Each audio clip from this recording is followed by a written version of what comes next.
The moment you stop running. Breathe. Not deep, not calm, just enough to remind yourself you're still here. Because if you're listening to this right now, it means something inside you hasn't shut down yet. It's bruised, it's tired, it's been pushed to places you never thought you'd survive, but it's still alive. And that matters more than you think. See, people love to talk about strength like it's loud, like it's confidence, like it's walking into a room with your chest out and your head high. That's not real strength. Real strength is quiet. It's heavy. It's what shows up when nobody's watching and you don't feel heroic at all. It's what keeps you moving when you're not inspired, when you're not motivated, when you're not even sure why you're still trying. That's where you've been living. In that space where excuses would make sense, where quitting would be understandable, where no one would judge you for saying, "I've had enough." And yet, you didn't stop. Not because it felt good, not because it was easy, but because something inside you refused to die quietly. That something, that's the part of you this world couldn't tame. You didn't start out hardened. You didn't start out cold. You didn't start out distant. You started hopeful. You believed effort mattered. You believed loyalty meant something. You believed if you showed up and gave your best, it would come back to you. But life had other plans. It tested you early. It tested you hard. And it tested you alone. You learned that fairness is rare, that effort doesn't guarantee results, that people cheer for potential but disappear during the process. And that hurt more than you'll ever admit. Because you didn't just lose opportunities, you lost illusions. You lost the idea that the world would meet you halfway. You lost the comfort of thinking someone would notice and step in. You lost the luxury of believing things would work out on their own. That loss changed you. It made you quieter, sharper, more observant. You stopped talking about your plans, stopped explaining your pace, stopped inviting opinions from people who weren't willing to bleed for their own goals. And in that silence, you started to hear yourself again. Not the version shaped by expectations, not the version trying to please, the real one. The one that knows this life is too short to be lived on autopilot. That realization didn't make you happy, it made you restless. Because once you know you're capable of more, staying the same becomes unbearable. You tried, though. You tried to settle, tried to convince yourself this was enough. But every time you slowed down, something inside you tightened. Every time you ignored that inner pull, it got louder. Until one day, you stopped running from it. You didn't announce it. You didn't make a dramatic decision. You just stopped lying to yourself. You admitted the truth. This isn't enough. Not for you. And that admission, that's where everything changed. Because wanting more isn't arrogance, it's honesty. And honesty demands action.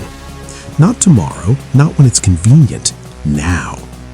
So you started doing things differently. You stopped waiting to feel ready, stopped waiting for confidence, stopped waiting for permission.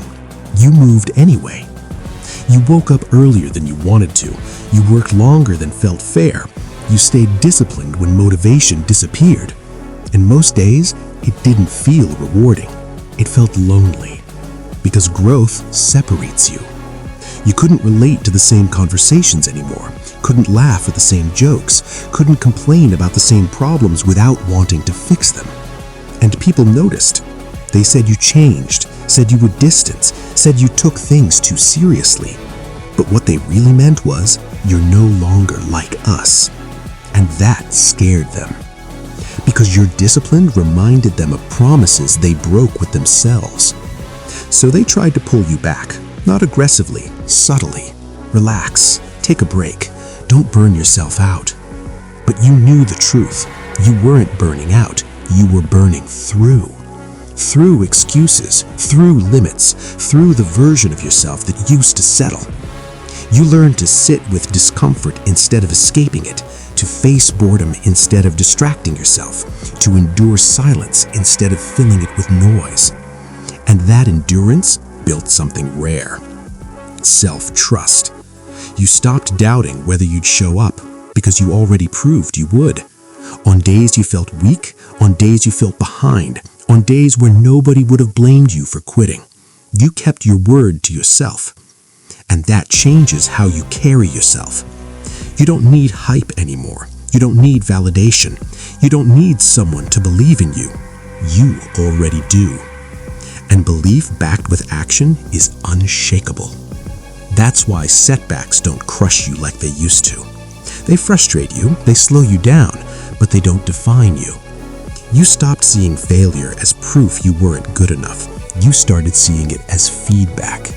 Adjust, refine, move again. That mindset alone puts you ahead of most people, because most people stop when it hurts. You stop, learn, and continue. You understand something now that most never will. Progress isn't loud. It doesn't announce itself. It doesn't show up overnight. It builds quietly, incrementally, invisibly. And then, one day, it shows. People start treating you differently, listening more closely, watching more carefully. Not because you demanded respect, but because your presence earned it. You don't chase rooms anymore, you change them. You don't argue to be understood, you let results speak. And that silence, that confidence without noise, it makes people uncomfortable. Because they don't know how to read you. You're no longer predictable, no longer reactive, no longer easily influenced. You move with intent. And intent is powerful. Intent doesn't panic, it doesn't rush, it doesn't fold under pressure. It adapts. And you've become adaptable. You don't cling to plans that stop working. You don't romanticize struggle. You don't confuse suffering with progress. You are strategic now. You choose effort that compounds, habits that stack, decisions that align with the future you want, not the comfort you crave. And yes, it costs you. It costs comfort, certain relationships, old versions of yourself. But what you gain? Control. Control over your time, your energy, your direction. You're no longer reacting to life, you're shaping it. And that's a responsibility most people avoid. Because responsibility removes excuses, and excuses feel safe. But you're done feeling safe. You want to feel capable. Capable of handling pressure, capable of standing alone, capable of carrying the weight of your own potential. That's why you're here. Not at the finish line, not at the beginning, in the middle. Where the work is repetitive, where progress is slow, where belief is tested daily. This is where most people quit.